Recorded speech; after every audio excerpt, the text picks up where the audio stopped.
So first thing is an agenda. What are we going to cover today? Really quite a bit. We're going to go all the way from, hey, how do I plug the drive in to the machine that I'm driving across the field? What can it be plugged into?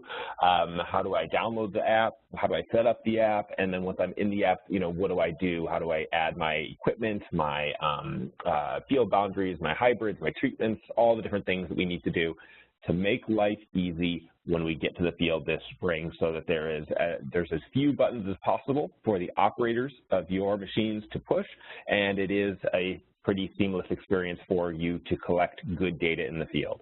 If we can collect good data here at planting and spraying, well, we're going to have a whole lot better time analyzing the results of that data in the fall when we get to harvest. So first thing I want to talk about is plugging in Drive. So presumably, most of you on the phone have received or are going to be receiving one of these Climate FieldView Drive devices. And this is the device that we plug into the tractor, the sprayer, the tillage implement, whatever we're doing, to collect live maps in the field while we're driving across the field. This is required for live data collection in the field.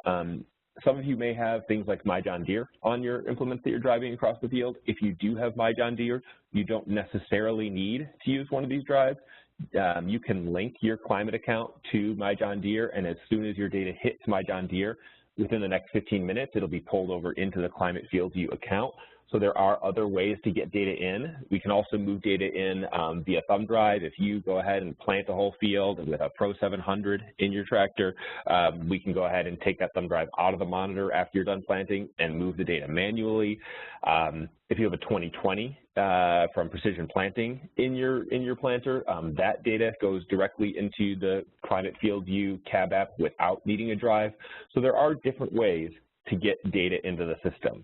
But I assume that most of you on the field are going to be using this drive device on at least one of the pieces of equipment that you're driving across the field. So this is the process that we're going to talk about today. How do we make data work with this drive device and the Climate FieldView cab app? So the first thing to know about this is you have to find the spot where this drive plugs in.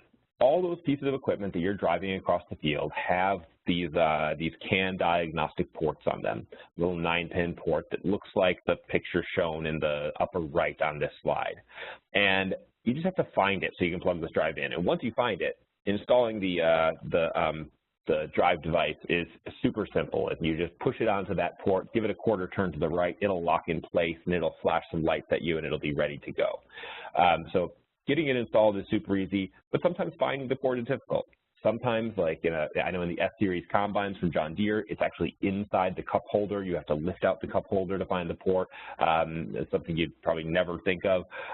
In some of the case combines and case tractors, it's under the buddy seat or between the two seats back against the back wall of the tractor. So take the time to go out to your tractor and find this CAN port and get your drive device plugged in. Make sure you know where it is so that you're not on the first day of planting, looking around and trying to figure it out at that point. So take the time to look for it, find it, plug your drive in, and make sure it all works. When you plug it in, you're going to get some different lights on that drive. You may see blue or green lights, which are both good ones, and you may also see a red light. If you were to see a red light, which shouldn't happen to really any of you, but if it does, that generally means that the drive has experienced some sort of problem that you're probably not going to be able to solve, and you should call our support team. And actually, before you call support team, I would actually recommend just unplugging the drive and replugging it back in if you ever see a red light, and that will often, that'll see if that solves it. See if you get to a blue or a green light. If it doesn't, you can call our support team, and you would see all kinds of other signals on the Climate FieldView cab app to indicate that you were not connected properly to let you know. So you don't really need to look at the lights. The cab app will tell you what's going on almost. But just for your information, green and blue lights are good, and a red light would be a bad sign. You will need an iPad in the cab with you anytime you are collecting data in the field. The iPad is the controller that helps us put the data in the right field. Without the iPad, all of your data would be gathered into a single big file that we would not be able to pull apart when you said, hey, I just want to look at planting data for the north field. It would all be jumbled up with everything else, and so it wouldn't be very useful to you. The iPad is the tool that we use to tell the system when we pull into a new field, hey, let's start creating a new data file here because we have changed fields. Now, your iPad needs to be an iPad 4 or later, and how do you know if it's an iPad 4 or later? Well, it's all about the charger on that iPad. It has to have one of those skinny lightning plugs that you see in the picture on the right-hand side. If you have an old iPad with the big fat charger, it is not going to work because that is no longer supported by Apple, and it doesn't allow you to upgrade past iOS 9, so you won't be able to use our latest version of our software. It also has some different Bluetooth functionality that doesn't connect to Drive. So you need an iPad that has a skinny lightning charger. In terms of storage capacity, bigger is definitely better. Farms greater than 5,000 acres, I would certainly recommend 256 gig iPads. If you're less than that, you can get away with a 128. You could even get away with a 64 or possibly a 32, though your iPad is going to fill up pretty quickly with data. And so bigger is better here. It'll get you further on the farm. You're not going to run into any of the potential problems of, oh, my iPad is full and now it won't collect any data until I go in and find a way to delete things off of it. You'll have a better experience with a bigger iPad in terms of storage. And from a data plan perspective, a data plan is not required to use our system in the field. You can use a Wi-Fi only iPad. The issues if you run a Wi-Fi only iPad is you're going to lose a bit of functionality. You won't be able to do remote view, and we'll talk about what that is in a little bit here, but you won't be able to use our remote view features. And if you have multiple planters or combines or sprayers in the field at the same time, you won't, each piece of equipment won't be able to see what the other one is doing. Because it won't be connected in real time to the web to be able to pass that information between the machines. So you will lose that swath control on your combines or your planters. Each planter won't be able to have a complete coverage map for that field until both planters get back within range of Wi-Fi and can upload their data. So a little bit of functionality that you would miss out on, but totally fine to use a Wi-Fi only iPad. It will work for data collection. One question here just came in from Jake about, can you connect the iPad to a hotspot to avoid losing functionality? And yes, that is an option. So if you have a Wi-Fi only iPad and you want to connect it to your phone so it has a data connection while in the field, it'll work just like an iPad with a data plan. So no problem there. That is a good workaround if you have Wi-Fi only iPads and you want to use some of the functionality with respect to connection in the field. Okay, so all that said, I'm going to jump in and do a lot of the hands-on demo part of it now. So I'm going to talk about how we get the app, how we pair the drive, and all the different things you need to do in the cab app to get ready for planting. And I know we've got a variety of people on the phone, some of you who are new to the system this year and you've never plugged a drive in, and some of you who maybe have used it for several years and are just looking for a refresher. I'm going to kind of try and go through it all, because even for those of you who have used the system for a few years, there's some new stuff in the cab app, as there always is. We're always releasing new functionality, and so hopefully I'll touch on most of those points, though I also do a webinar called Cab App 201, which is really just focused on the changes since last year, and so that would be a good one to try and attend if you are new to the system, or even if you've used the system for several years in a row here. Okay, so let me see if I can switch over to my iPad so you guys can see my iPad on the screen. Here we go. This should work, I think.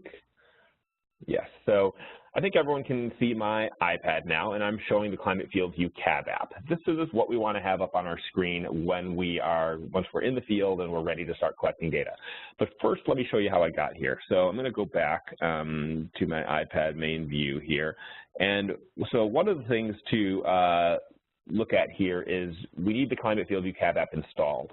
So which app is it? It's the one at the bottom of my screen that has a white background, a gray F, and the word cab. It's kind of at the bottom left side of my screen.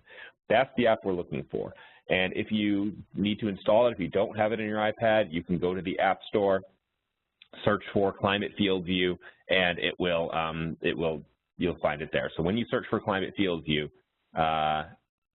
and you do that, you're going to see that there are basically two apps. You're going to want to get the black app, and you're going to want to get that Climate FieldView Cab app on the right-hand side of the screen. Install both of these. The cab app is for collecting data in the field, while the black app there has a lot of analysis tools to help you figure out post-harvest what your data, what your data is telling you. So I would install both of them. They're both going to be helpful to you in the field this year. But for today, we're going to be focused on the cab app, that one on the right-hand side. So install that if you haven't already. Once you have it installed, the next thing to do is make sure that Bluetooth is turned on your iPad, because the way that Drive communicates with the iPad is via Bluetooth. This is why this system still works if you are in a field that has no cellular connection or anything like that. There's no need to have cell connectivity in the field, because the data is transferred via Bluetooth from the Drive to the iPad. So we need to turn Bluetooth on the iPad. And the first time we get started, we need to pair our iPad with our Drive, just like if you got a new truck and you wanted to pair your phone to it so you could use the Bluetooth functionality to take and make calls. You would need to pair your phone that first time. Once you've made the pairing the first time, then every time you jump in the truck, your phone and your truck know each other and they can automatically connect. The same thing is going to work for your Drive and your iPad, but you have to make that first time connection. So I'm going to go into settings, which you can see is towards the bottom left of my screen. So if I go into settings on my iPad, I will go first over here to the left-hand side and click on Bluetooth. And you can see that my Bluetooth is on, but you want to make sure that it is, in fact, is on. And with Bluetooth on, your iPad is going to show you all the devices that it has connected to in the past. And in my case, I've connected this Bluetooth to my Apple Pencil, different earbuds that I have, and it's connected to several drives over time. You may not have any drives in your list yet, but I'm going to go ahead and I'm going to plug my drive in. I've got kind of a fake tractor power source here. I'm going to plug my drive in, and as I put it on there and give it that quarter turn to the right, it's flashing a couple of lights at me, some green lights and now some blue lights. And shortly here, you're going to see that it's going to connect. So all of my devices there, one of them went from not connected to connected. My Drive Hamlin is now connected to my iPad. And that's because I've paired these devices before. I had already had this Drive and this iPad in proximity where I had made the connection. So every time the Drive gets powered up and it's within distance of my iPad, they automatically know each other and start communicating. Now, if this was a new Drive that I had never connected before, when I plugged it in, it would have started broadcasting a Bluetooth signal, and it would have showed up in my other devices section. And I would have had to tap on it in other devices and say, yes, I want to connect to this device. And then it would have moved into my devices and then it become a recognized device. So it's just the same Bluetooth pairing process that you've probably been through before with your phone and your truck and other devices. The first time, you have to tap on it in other devices, make it connect, and then you'll be ready to go. So that said, I'm going to jump back over to my iPad and I'm going to launch the cab app. So when I launch the cab app, I now see this home screen, and what you can see is in the lower right-hand corner of my screen, I have this little Drive icon with a green light. That shows that I'm connected and I'm ready to start collecting data in the field. You would not want to, basically, that is something you always want to check when you first get into the cab. So you get into the cab, you plug in your Drive to power it on off the tractor, you open up your iPad, you open up FieldView Cab, and you need to see that green light in the lower right-hand corner. If you do not, you are not connected and you won't collect data.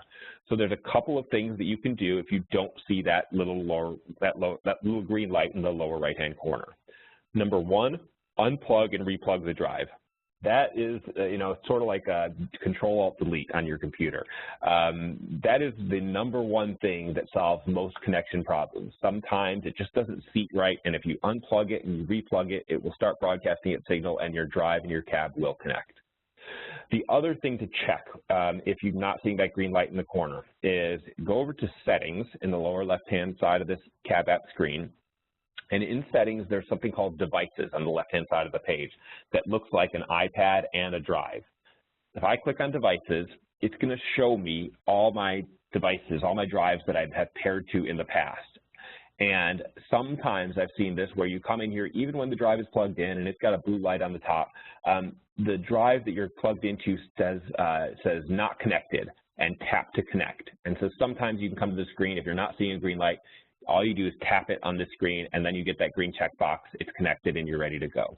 So this is another place to come and just check. If you're not seeing that green light, maybe it's here. You have to tap to connect to make it work, and then you'll be ready. If you're having other problems connecting to your drive, call our support team. They're really good. These are live people in our St. Louis office. They speak English. They are, agricultural people who have worked in the farm industry for a while or grown up on farms themselves, and they're really good. And so if you're not having a problem connecting, don't get frustrated. Call our support team. The way to find them is if I go back to I click the house in the upper right-hand corner, it'll take me back to the home screen. And then if I click help in the bottom middle of the screen, the phone number is right here. And if you are actually busy in the field and you don't have time to potentially wait on hold for a few minutes while you get connected to someone, you can actually type in your phone number here, say, hey, I need help with a FieldView Drive, and just say it's not connecting, and hit submit ticket, and they will call you once they have a chance to look at some of the details that are in the background of your app there. They can kind of look at some of the, what signals are being transferred between your app and our system, and hopefully troubleshoot that for you and call you with an answer in a few minutes. So please do use the support group liberally there. They're fantastic to work with, and they will help get you on the right path if you do have any problems. Okay, that said, let's talk about one other thing actually in that help screen. So if you have your cab app in front of you and your iPad in front of you, click on help and check the version info on the lower left-hand side of the screen. This will tell you what version of Climate FieldView you're running, and you should be running at least 7.0. We actually just released 7.1 today, so I actually need to update my cab app. 7.1 is largely about support for Bourgeau and Seedhawk air seeders. So if you're not using an air seeder for one of those air seeders with the TopCon monitor, upgrading to 7.1 isn't as important, but it's really best practice to always have the latest version, because we're always putting out other little changes with all of these releases that make life easier for you. So if you don't see version 7.1 on this screen, go to the App Store and update. If you're seeing something like a version 5 point something on your screen, you really need to update. There's a lot of functionality that has been added since you last updated. And your problem, what might happen is you might go to the App Store to update it and it says there's no update available. A lot of times that is because you have not updated your iOS on your iPad. If you are still on iOS 10, I think that one doesn't, you can't upgrade to version 7 of FieldView until you upgrade to iOS 11. So there's a few different things that you need to do here. Make sure your operating system is up to date on your iPad, and then go to the App Store to download the latest version so you are in 7.1 is going to be the best practice. And if you have questions about how to upgrade your operating system, let me just quickly show that. Inside of settings on your iPad, if you go to, where is it? No, I've got to make sure I know where it is. Here it is. It's General on the left-hand side of the screen. If I go into General, there's a section here called at the top right called Software Update. And if you just click on Software Update, it'll check for an update that says, hey, you are on the latest operating system from Apple. Or it'll say you need to update your software. If it's saying you need to update, please do that here before the spring planting, and then go and update your iPad or your cab app to 7.1, so you have all the latest versions of our software with the minimal number of potential problems for you to face in the field. Okay, let's get back to the cab app. So now I'm connected to this drive. I've got my drive plugged in. Everything's ready to go. The next thing that I need to do is I need to define equipment. I know that a number of you have used the system before, so your equipment is probably already defined, but we have actually made some changes here that may be helpful for you as well. So I'm going to take you through how to build the equipment in the cab app. So as you might expect, we're going to use that equipment button on this page to do this. So if I click on equipment, it's going to take me to, in my case, I have built a whole lot of different equipment for my operation where I've got sprayers and seeders and planters and tractors and tillage implements and all kinds of things ready to go here. Your screen may be blank, or you may have a few things in here already. But what you want to do is you want to basically tell our app all the different pieces of equipment that you might be driving across the field so that we are ready to collect data from those pieces of equipment, knowing what they are. So I would go in here, and at the bottom of there's this Add New Equipment button. And let's just go ahead and build a couple new pieces of equipment. So I'm going to click Add New Equipment. I'm going to start with a tractor. Everyone's got a tractor, and if you have your iPad, please feel free to follow along here. So I'm going to build a tractor. I hit Next. It's going to ask me what model it is, John Deere, Case, or Custom. I'm going to say I've got a Deere tractor. I can either search in this button at the top with my model number, or I can just scroll through the list to find what it is. What was I? I was just out setting one up yesterday here. I'm in Washington State today, and it was an 8370 RT. So I'm going to pick that one as my tractor. It's a track tractor, so what is the steering type of that? And I'll give it a name. So this is I already forgot the number already, but I think it was like an 8370 RT. So give that a name and hit Next. And with that, you've pretty much built the tractor. The other thing that we need to know about the tractor is where the GPS is relative to the equipment that we have. And by default, we know how most of these machines come out of the factory, so these numbers should be pretty correct. But you would want to go ahead and take a tape measure out to the shop and measure these just to make sure they're in the right ballpark. They don't need to be correct to the 1/10 of an inch, but try and get them correct within, a couple of inches so that we are placing your data correctly in the field. So in this case, it's what's the distance from the hitch to the rear axle, what's the distance from the rear axle to the GPS, what's the GPS height. Measurements are pretty simple to take, so just go ahead and take a tape measure out to the shop and make sure they look like they're ballpark correct. And if they are, you can click Done, and like that, you've built the tractor. It is pretty easy stuff. Just got to know what your model numbers are and some information about that tractor, and then take a tape measure out to the machine. I'm going to also build a planter here because we are doing a lot of stuff with planting coming up, and some of the planter information has changed since, if those of you who have used the system last year, some of the way that we do planters has changed a bit, and it's going to help you collect more data in the field. So let me show you how that works. So if I click Add New Equipment, I can say I'm going to build either a planter or a seeder here, and with the new 7.1 release we had today, I would be able to build those Borgo and SeedHawk air seeders in the system that are running TopCon monitors. I didn't actually upgrade to 7.1 yet, so I can't show you that, but let me build a planter. I'm going to build a corn planter as a starting point here. So I'm going to build a planter, and feel free to follow along and build your own. I'm going to hit Next. And say, first it will say, what's the planter make? Deere, Case, Kinsey, Horsch. So we've added some models here, supported models here since last year, for those of you who have used the system for a few years. I'll say it's a Deere planter for now. I'll pick my model number. I'll say it's 1770 NT. It'll ask me the frame style.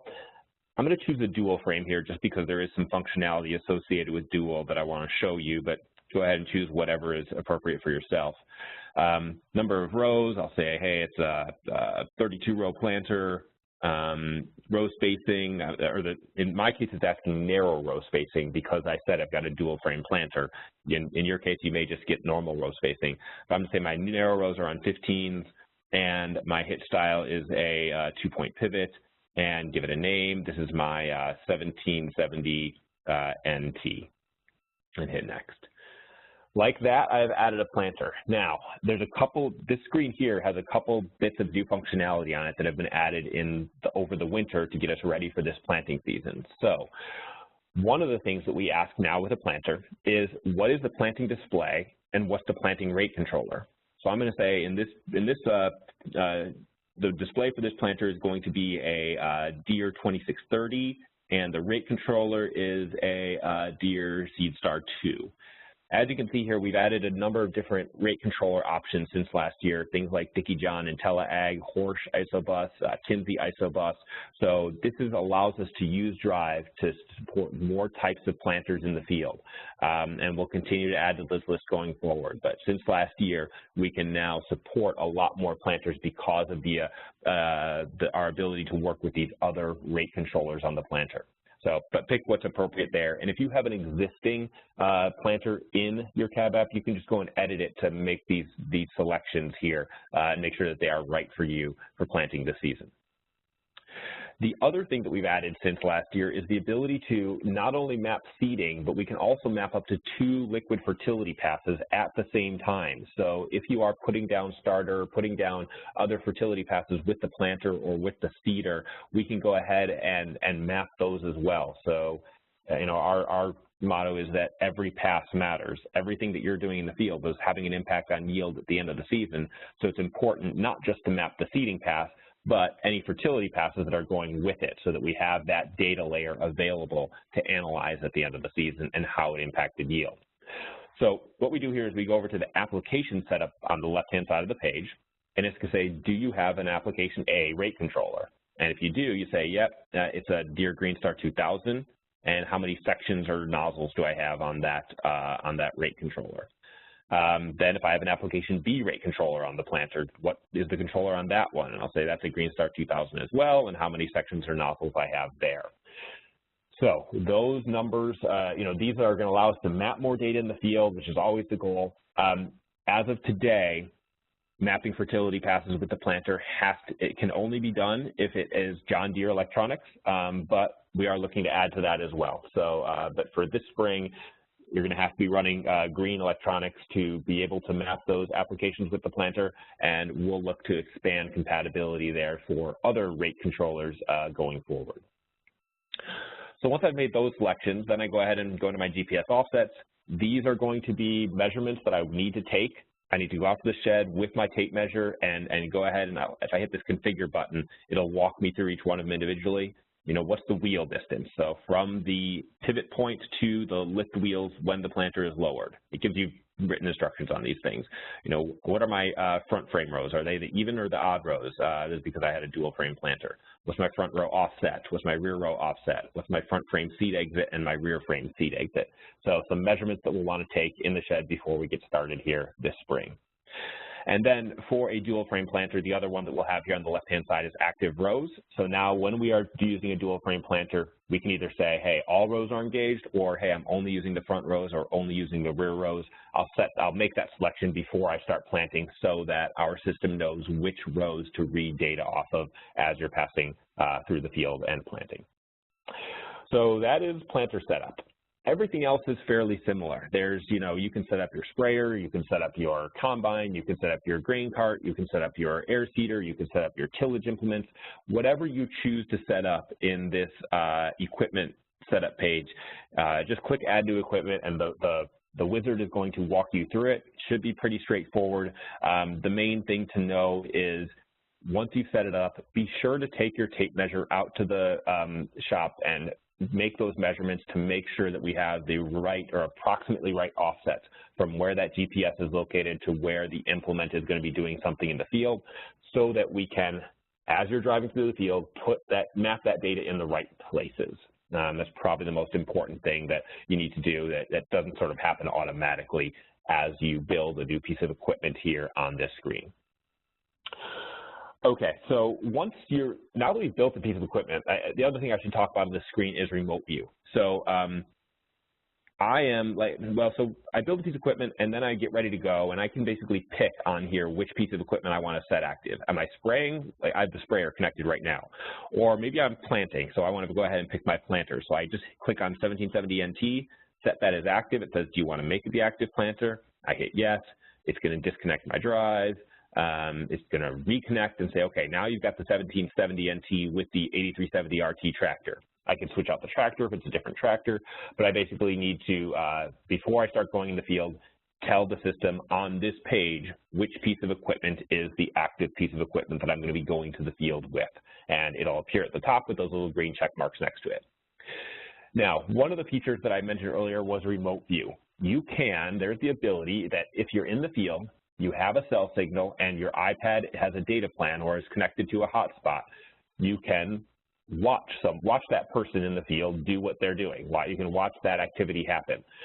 If you have another iPad and you're back in the office, or you're on vacation on the beach, or you're at the grain elevator, wherever you are, you can watch these pieces move through the field live. So you can always check in on, hey, what field is he in? How close is he to done? Is he needing to, get loaded with seed?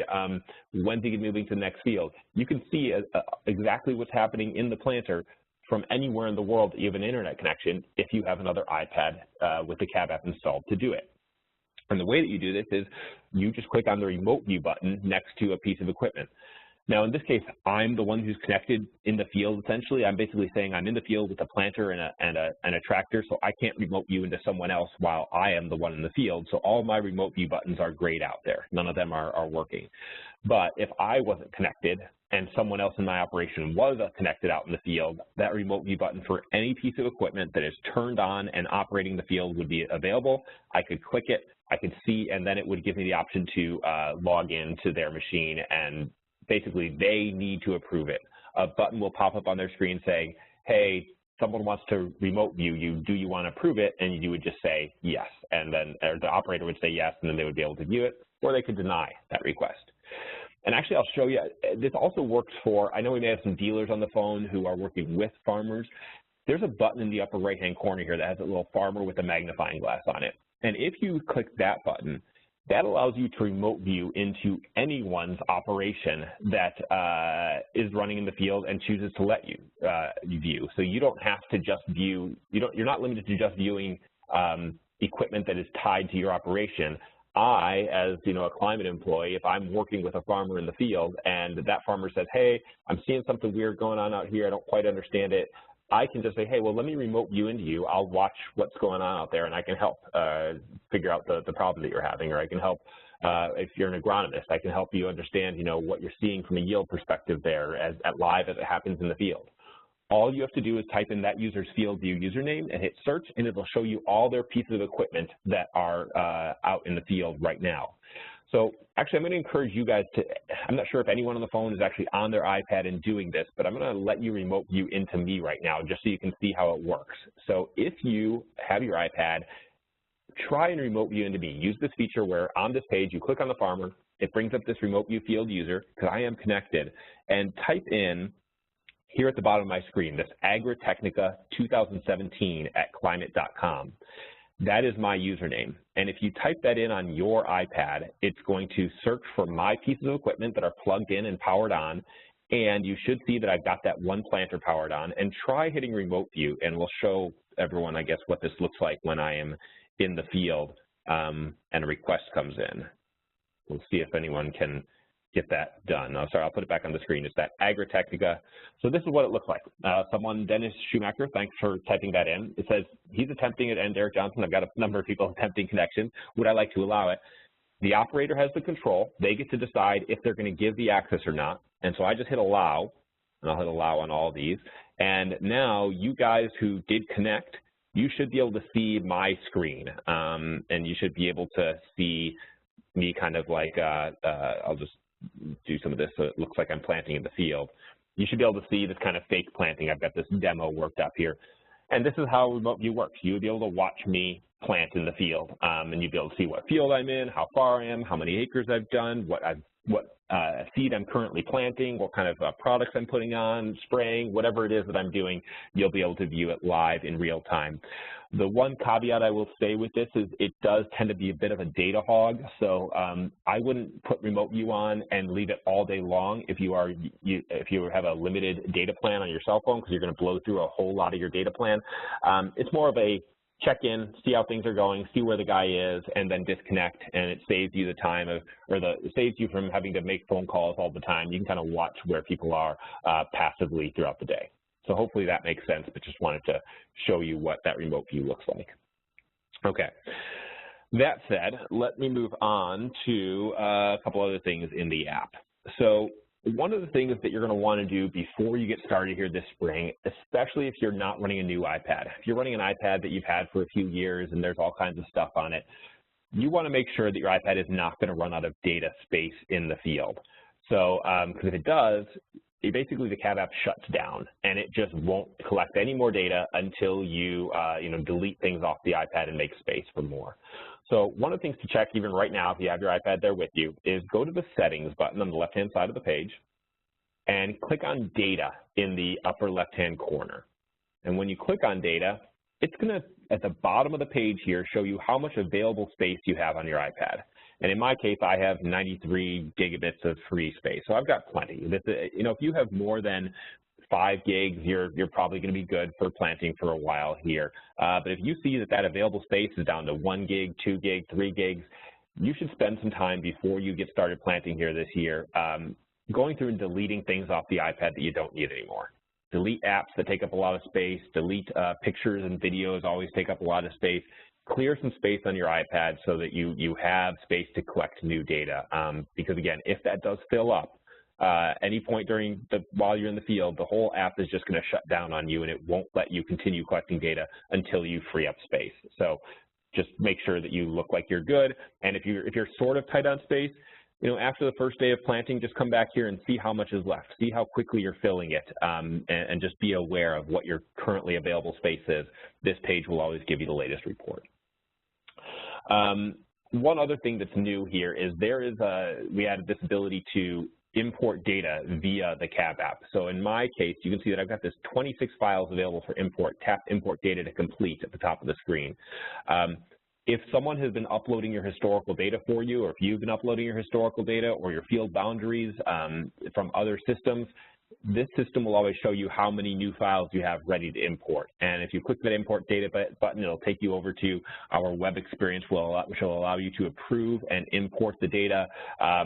Just another function that we've added here in the last couple of weeks that will allow you to do data import without having to go over to climate.com on a web browser directly to make that import happen. So just something new to be aware of there. Okay. I'm going to spend a little bit more time here on the settings screen, because there are some other things that we can do here on the settings screen that are going to really help us get ready for planting and make it as easy as possible on the operators that are running our planters and our sprayers in the field. And it all has to do with the buttons on the left-hand side of the screen here, which are hybrids and applications. So let's click on that hybrids button on the left-hand side of the screen, and please follow along if you have your iPad in front of you. So one of the things that we can do to make life easier this spring is to build our virtual seed shed, which contains the numbers of all the different hybrids and varieties that we're going to be planting on farm this year. So basically, we have a seed catalog that has, tens of thousands of varieties and hybrids of all kinds of corn and soybeans and wheat and potato and canola and all kinds of seeds that exist in the market today. And when you're in the field and you're trying to get started planting, you have to tell our system what you have in the planter. And you could either search through that big long list, or you could say, you know what, I've already built this virtual seed shed that contains the 10 different varieties and hybrids that I have on farm. And when I click to tell the system what I have in the planter, I'm going to just be presented with those 10 because I've set it up ahead of time, and it's going to make life much easier for me when I want to be planting. I'm not searching through some big long list. So I would highly recommend that you take the time to build this virtual seed shed now or before you get in the field, so that it's going to be easier for you when you are ready to plant. Now, in my case, I've already built a virtual seed shed that's got a whole lot of different variety types in here. But if you have not yet built it, just use the Add New Hybrid button and start searching for something. I could say, hey, I've got, 5356 is one of the hybrids that I have on farm. And I just tap it, and it adds to my virtual seed shed. So pretty easy to go through and build this. It'll only take you a few minutes, but please do it. And there's everything in here. I'm up in Washington State right now, and, I've got guys that are working with potatoes, and so you can put in your potato varieties. If I type in russet, I've got these the golden russet, or no, that's a hemp. Here it is, classic coastal russet. I can take a russet potato. Everything is in here. If you don't see something that's in here when you click New Hybrid, if you actually find something that's not in here, well, then you can just type it in. You could say, hey, I've got pumpkins. And maybe pumpkins aren't in here. No, they are. There's all kinds of different pumpkins, but pumpkins Jeff variety. It's my own variety of pumpkins.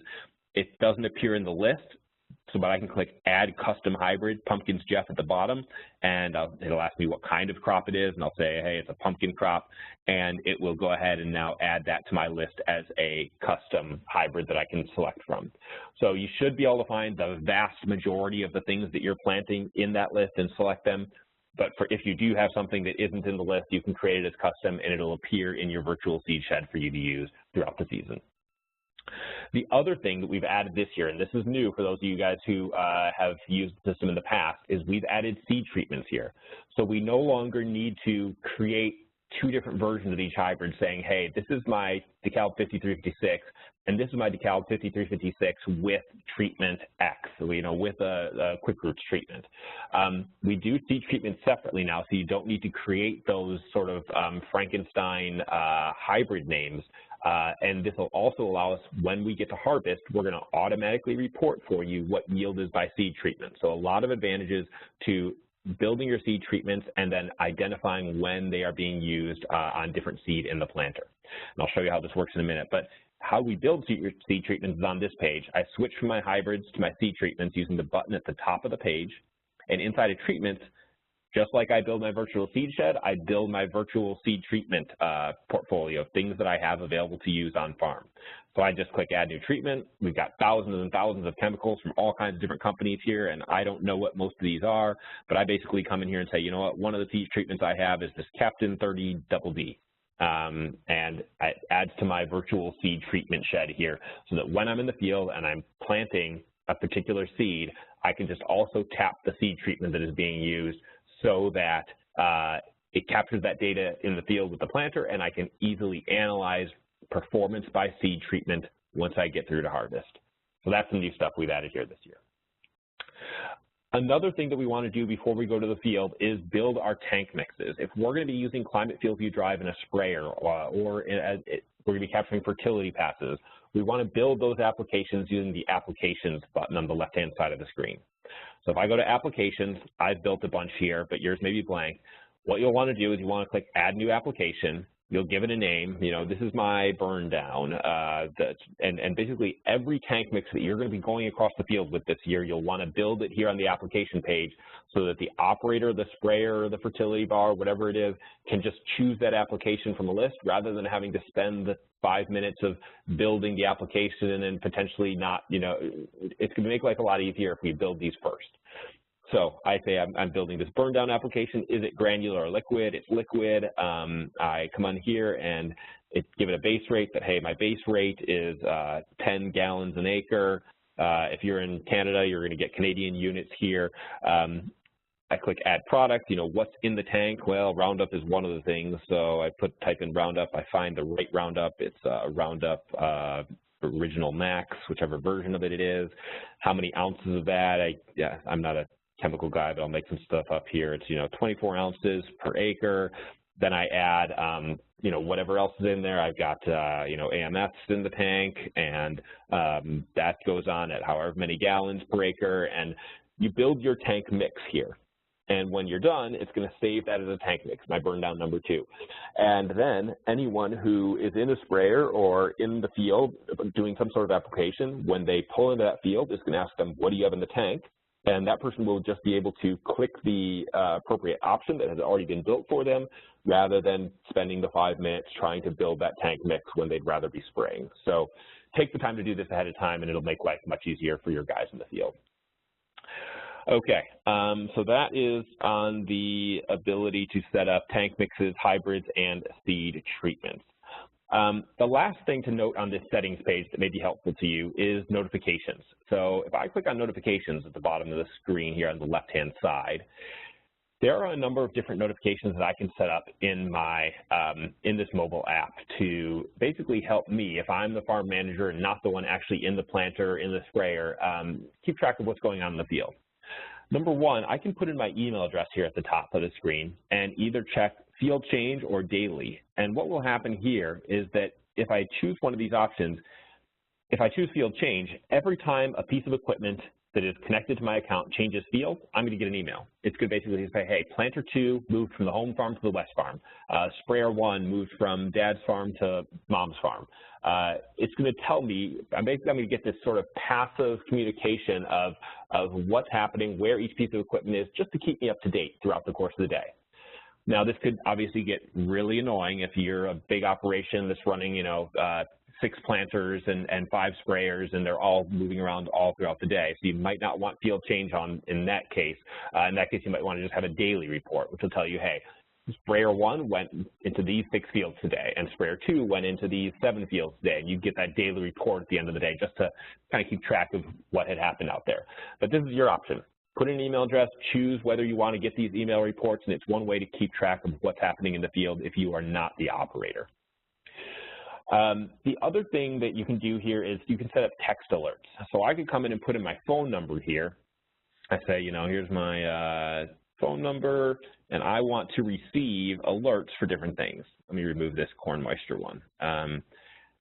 I hit add a new alert setting, and for planting, really the only thing we can do with Drive, it basically asks me which planter. I'll say, hey, the 1770 NT planter, tell me. A lot of these things that we can get alerts on are only functional if you have a 2020 in the planter, but the one that we can use with Drive is speed.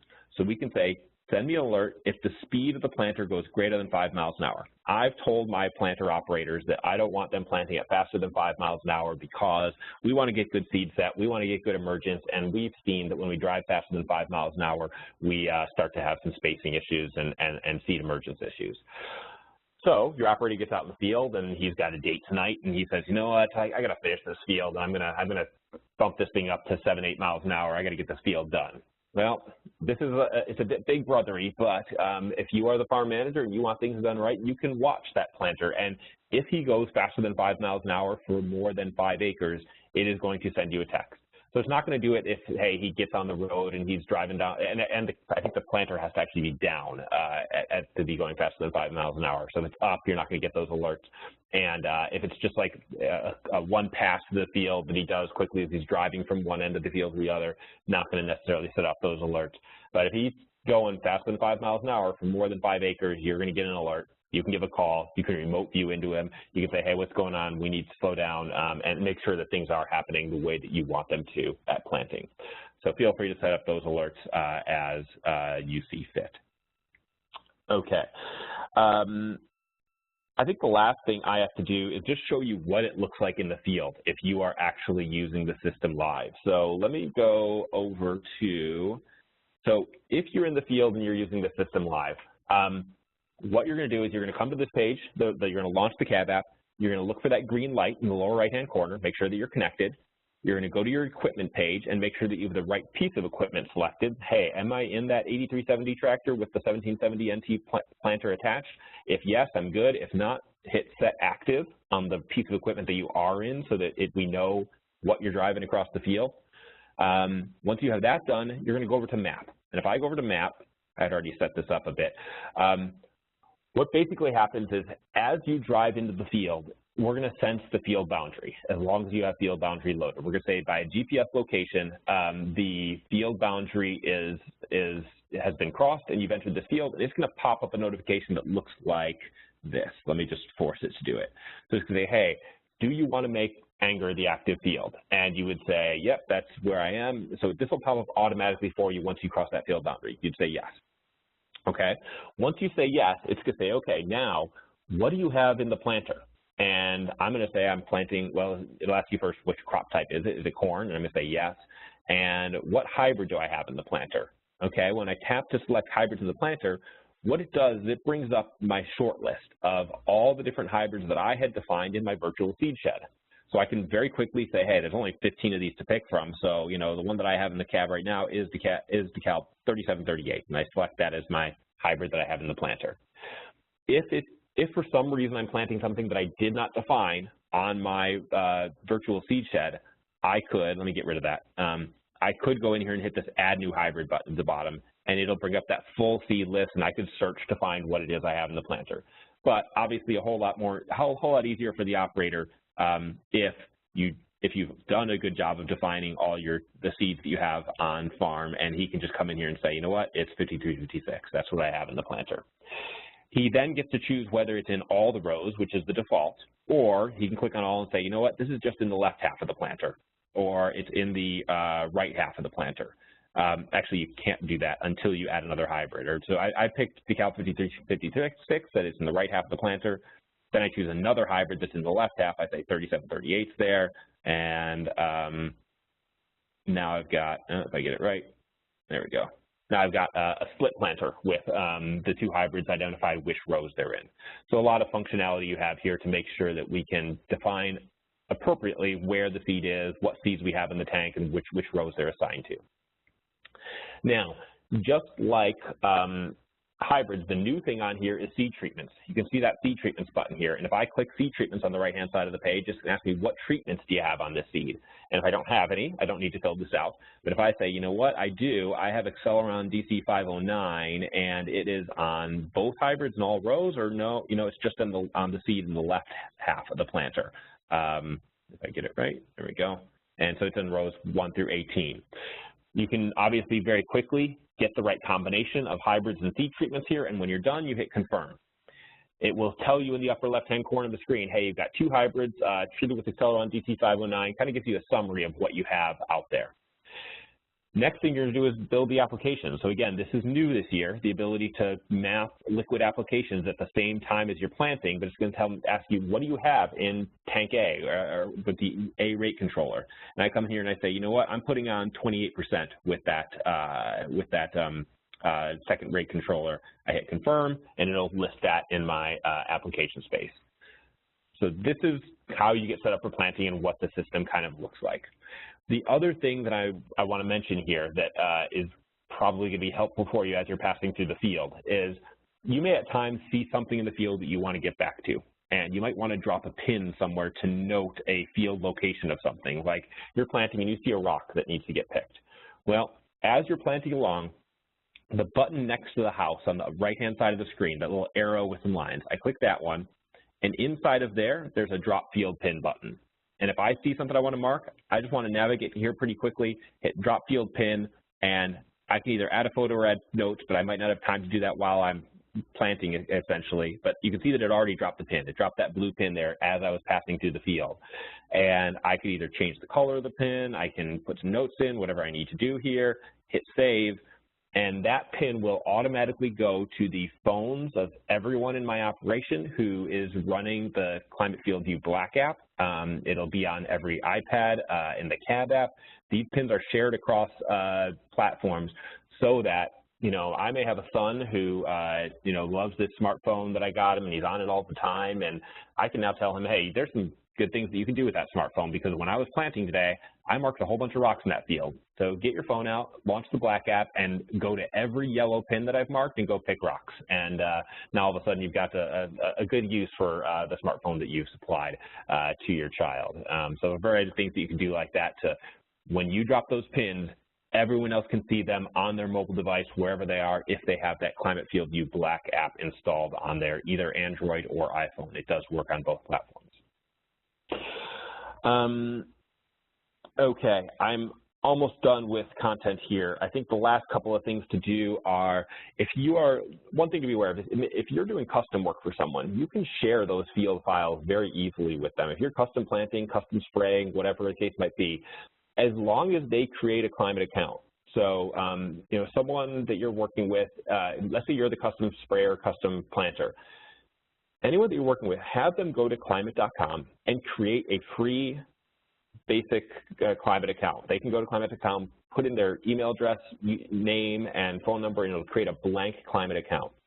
Then what you can do as part of your service to help them understand what you did for them and get them maps, you can basically go in here, and when you're done with spraying or planting a field, if you go to Settings and Data, click on the year 2018, then it shows you all the field files that you've created.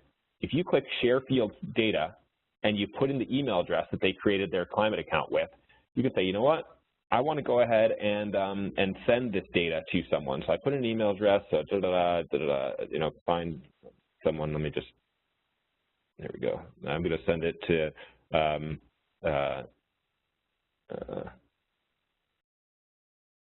there we go. I'm sending data to Anthony Osborne. And what am I going to send? I pick a couple of fields here, and then I can either send field files, send to account, or send sharing key. If I hit send to account, it's going to go directly into his Climate FieldView CAB app, and he'll get a little 2 on that settings thing that says, hey, you have 2 files waiting to import, and he'll be able to import those, and he'd be able to view that data in his Climate account so that I can share with him what I did and he can see his own maps. We also have the option to send sharing key. That will allow you to share field files with people that are using third-party software systems like SST or Mapshots or Agrian or things like that. You can also send field files. It's probably the least useful one. That sends a DAT file via email to someone that they can download from their email and then import into a system. But a few different ways to send field files that may be helpful to you as you're going through the season.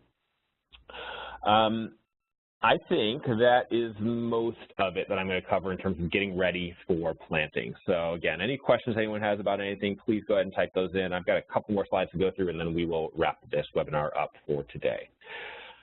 Okay, I'm going to disconnect Drive. So if you were watching me live, you're going to lose your remote view connection.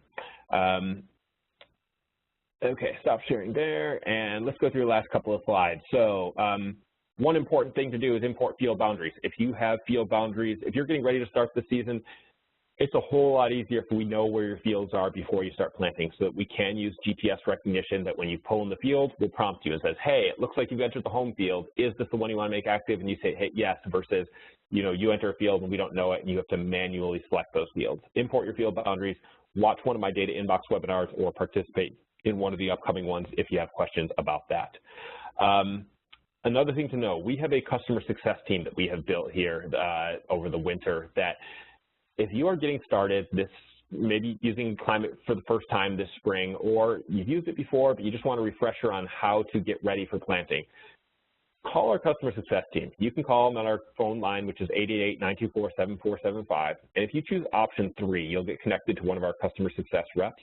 And these are people that really their job is to help make sure that you're ready for planting. They're going to do a version of what I did here on this webinar, but they're going to do it with you live, one-on-one at a time of your choosing. You basically set up an appointment, say, hey, on Monday afternoon at 1 o'clock in the afternoon, I'd like to get organized and make sure that I'm truly ready for planting.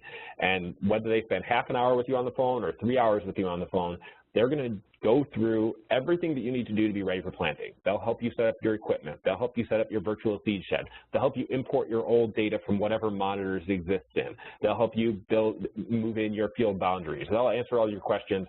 Take the time to, if you have any questions or you're not sure that you feel like you're ready for spring, make an appointment with our customer success team and have one of them walk you through it one-on-one and make sure that you do feel confident to get ready this season, to get started this season. Last thing I'm going to say is, you know, what next? Do some of these things that we just did on the call here. Install Drive in your tractor. Find where that CAN port is, plug it in, make sure it works, get your iPad in there and pair your Drive with the iPad, get that green light, make sure you're ready to go there. If you're running into any problems, please call support. Set up your equipment details. We did that here on the call, but make sure you set up your tractor, your planter, your sprayer. Make sure every piece of equipment you're going to be driving across the field, you've defined it in the cab app so you are ready to go there. Make sure your field boundaries are in the system. Set up your hybrids, set up your tank mixes, set up your seed treatments, all that stuff, and just call our climate support team if anything is not making sense.